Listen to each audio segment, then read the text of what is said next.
Was unsere Oma im Garten wusste und wir heute neu lernen. Erinnert ihr euch an Omas Garten? An diesen fast magischen Ort, wo die Erdbeeren süßer schmeckten und die Zucchini gigantische Ausmaße annahmen? Ein Dschungel der Fülle, der scheinbar mühelos gedieh und in dem jede Pflanze ihren perfekten Platz hatte. Ich habe mich oft gefragt, wie hat sie das bloß gemacht? Ganz ohne all die Technik, die wir heute haben. Heute stehe ich in meinem eigenen Garten umgeben von Feuchtigkeitssensoren, pH-Werttests und Apps, die mir den perfekten Aussaattag versprechen. Und trotzdem fühlt es sich oft an wie ein Kampf. Ein Kampf gegen Schädlinge, gegen den Boden, gegen das Wetter. Alles ist furchtbar kompliziert geworden. Und während ich da so stehe, Smartphone in der einen, Flüssigdünger in der anderen Hand, wird mir klar, wir haben was Wichtiges vergessen.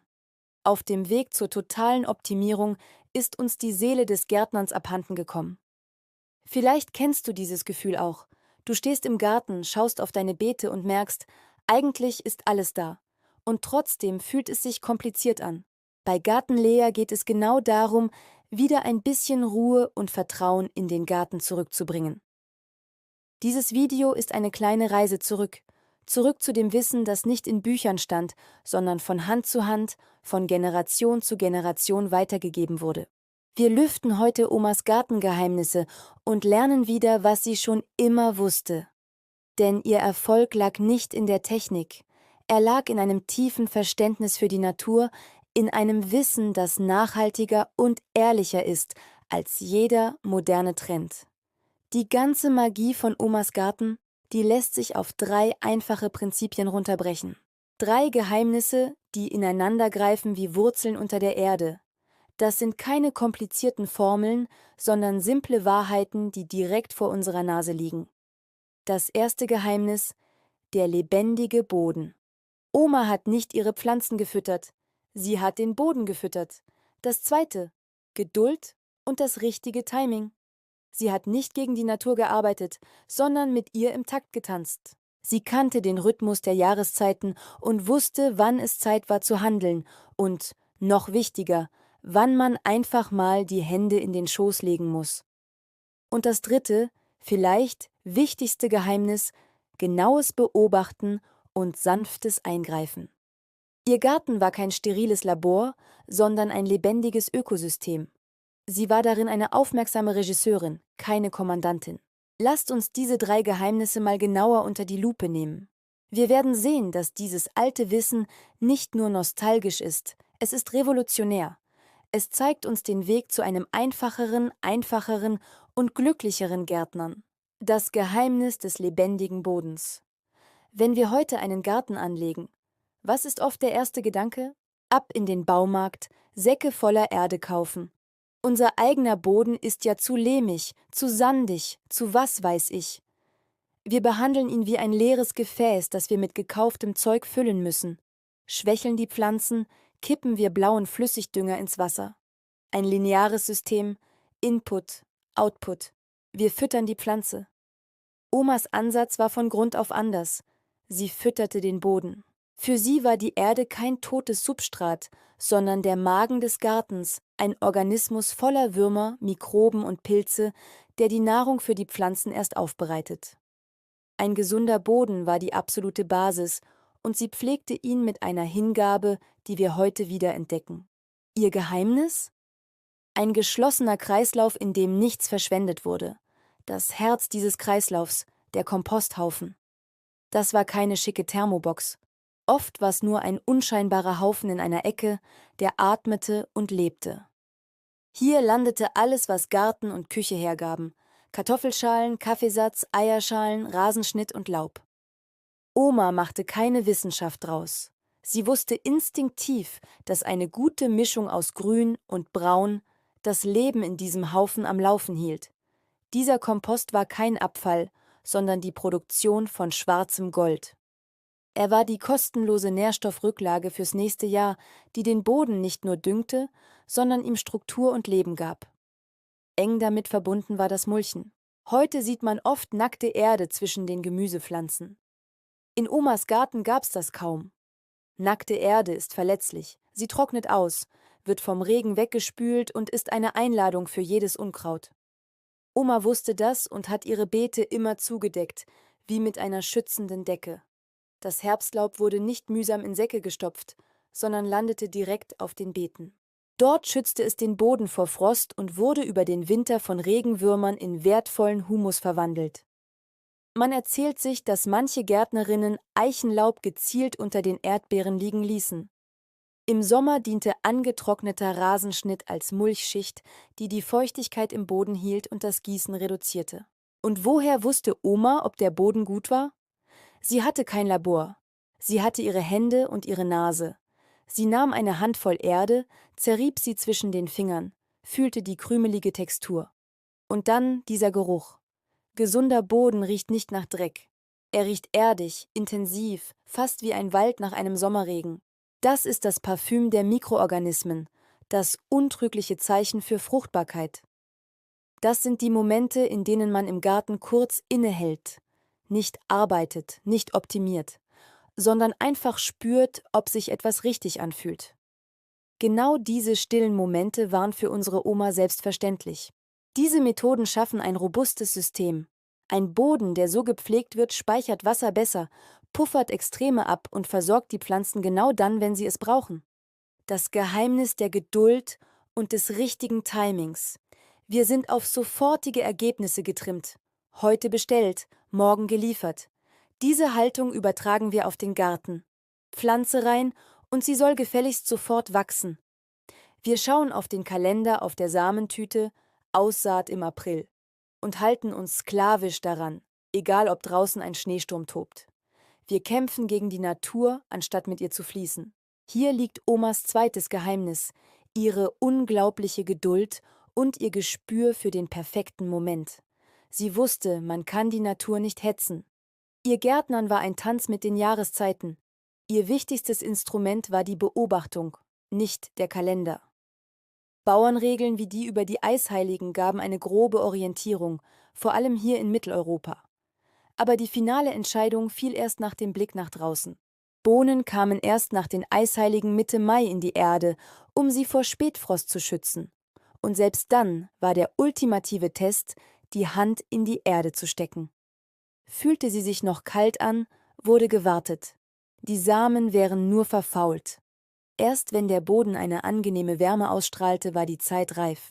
Manchmal wartete man gezielt auf eine Regenwolke, bevor feine Samen wie die von Karotten ausgesät wurden, weil der sanfte Regen sie perfekt einschwemmt, viel besser als jeder scharfe Strahl aus dem Gartenschlauch. Ein weiterer Aspekt der Geduld war die Fruchtfolge. Klingt heute wissenschaftlich, war für Oma aber pure Logik. Sie hätte es vielleicht so gesagt: Der Boden mag auch nicht jedes Jahr dasselbe essen. Sie wusste, dass Kohlarten als Starkzehrer den Boden auslaugen. Pflanzt man sie immer an dieselbe Stelle, wird der Boden müde und anfällig für Krankheiten. Sie hatte kein Excel-Sheet, sie hatte ein Gedächtnis und ein einfaches System. Wo dieses Jahr die Kartoffeln, Starkzehrer standen, kamen nächstes Jahr vielleicht die Erbsen hin, die als Leguminosen Stickstoff in den Boden bringen. Und im Jahr darauf die anspruchslosen Karotten. So konnte sich der Boden erholen. Und schließlich die Akzeptanz der Langsamkeit. Ein Kompost braucht Monate, um zu reifem Humus zu werden. Ein Apfelbaum trägt vielleicht erst nach Jahren richtig Früchte. Diese Langsamkeit war keine Last, sondern eine Tugend. Sie schafft eine tiefe Verbindung zum Werden und Vergehen. In einer Zeit, in der wir ungeduldig auf Ladebalken starren, ist das vielleicht die wichtigste Lektion von allen. Gute Dinge brauchen Zeit. Der Garten lehrt uns Geduld, das Geheimnis der Beobachtung und des sanften Eingreifens. Stell dir vor, du entdeckst Blattläuse an deinen Rosen. Der erste Impuls? Weg damit. Wir googeln Blattläuse bekämpfen und greifen zur chemischen Keule. Wir führen Krieg im eigenen Garten. Genau hier liegt das dritte Geheimnis, das Omas Garten so stark machte. Sie führte keinen Krieg, sie betrieb Diplomatie. Omas Garten war kein Schlachtfeld, er war ein Ort, an dem alles seinen Platz hatte, auch das Unperfekte. Ihr Ansatz? Genau beobachten und nur minimal eingreifen. Sie verstand ihren Garten als ein komplexes soziales Gefüge, in dem es um Gleichgewicht ging. Das Fundament dafür war die Mischkultur. In Omas Garten stand selten alles in Reih und Glied. Es war ein fröhliches Durcheinander, das aber einer höheren Ordnung folgte. Sie wusste, welche Pflanzen gute Nachbarn sind. Knoblauch zwischen den Erdbeeren, weil sein Geruch Pilzkrankheiten fernhält. Tagetes, die Studentenblume, zwischen den Tomaten, weil ihre Wurzeln Stoffe absondern, die Fadenwürmer im Boden vertreiben. Und viele schwören darauf, dass Basilikum neben Tomaten nicht nur Schädlinge abwehrt, sondern auch deren Geschmack verbessert. Diese Pflanzengemeinschaften schufen ein Umfeld, in dem Schädlinge es von vornherein schwer hatten. Der zweite Pfeiler, die aktive Förderung von Nützlingen. Statt die schlechten Insekten zu töten, hat sie die guten zum Festmahl eingeladen. Ein paar Blattläuse waren kein Weltuntergang, sondern das Läuten der Essensglocke für Marienkäfer und ihre Larven, die gierige Blattlausfresser sind. Statt zur Giftspritze zu greifen, sorgte sie mit Laubhaufen oder wilden Ecken für Überwinterungsplätze. Ein Nistkasten war kein Dekoobjekt, sondern eine Einladung an Vögel, die Raupen von den Kohlköpfen picken. Und wenn doch mal ein Eingreifen nötig war, dann sanft und gezielt. Gegen Blattläuse half oft schon ein scharfer Wasserstrahl. Gegen Schnecken wurde kein blaues Giftkorn gestreut, das auch Igel gefährdet, sondern Barrieren aus Asche oder Eierschalen um den jungen Salat gelegt. Und dann gab es da natürlich die berühmte Brennnesseljauche. Der Geruch war berüchtigt, die Wirkung legendär. Sie war kein Gift, sondern ein stärkender Power-Smoothie, der die Pflanzen von innen heraus kräftigte und widerstandsfähiger machte. Das alles erfordert mehr als nur eine Anleitung zu befolgen. Es erfordert, Zeit im Garten zu verbringen. Nicht nur zum Arbeiten, sondern zum Schauen.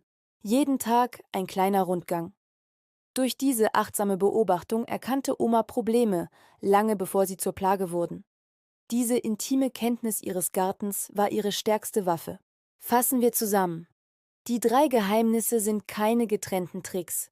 Der lebendige Boden ist die Basis für starke Pflanzen.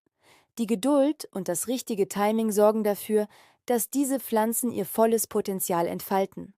Und die genaue Beobachtung, gepaart mit Mischkultur und Nützlingsförderung, schafft ein widerstandsfähiges Ökosystem, das sich weitgehend selbst reguliert. Omas Garten war kein Produktionsbetrieb. Er war eine Lebensgemeinschaft, ein Kreislauf. Das Laub wurde zu Humus, Küchenabfälle zu Dünger und Schädlinge zur Nahrung für Nützlinge. Es war ein System, das auf Kooperation statt Konfrontation beruhte. Genau das, was wir heute mit schicken Begriffen wie Permakultur oder regenerative Landwirtschaft wiederzuentdecken versuchen. Für unsere Großmütter war es einfach nur Gärtnern. Wenn wir heute auf diese alten Methoden zurückblicken, merken wir, wie fortschrittlich sie waren. Das war Zero Waste, lange bevor es das Wort gab. Es war bio und nachhaltig, nicht aus Trend, sondern aus Notwendigkeit und gesundem Menschenverstand. Das ist eine Einladung, die Dinge wieder einfacher zu machen. Anstatt uns von Produkten und Infos überfordern zu lassen, können wir uns auf diese Grundprinzipien besinnen. Wir können anfangen, unseren Boden als Partner zu sehen. Wir können lernen, wieder auf die Zeichen der Natur zu achten. Und wir können die Vielfalt in unseren Garten einladen, anstatt sie auszusperren. Das spart nicht nur Geld und schont die Umwelt. Es schenkt uns etwas viel Wertvolleres zurück. Eine echte Verbindung zur Erde, zu unserer Nahrung und zu den Zyklen des Lebens. Dieses Wissen ist nicht verloren, wir müssen nur wieder lernen, hinzuschauen. Und jetzt seid ihr dran. Was ist das wichtigste Gartengeheimnis, das ihr von euren Großeltern gelernt habt? Welche Erinnerung an Omas Garten ist euch bis heute am stärksten geblieben? Teilt eure Geschichten und euer Wissen gern unten in den Kommentaren. Lasst uns diesen Schatz gemeinsam wiederbeleben. Danke, dass du dir Zeit genommen hast für diese kleine Reise zurück in den Garten unserer Oma. Und danke, dass du dir Zeit genommen hast für deinen Garten und für Garten Lea.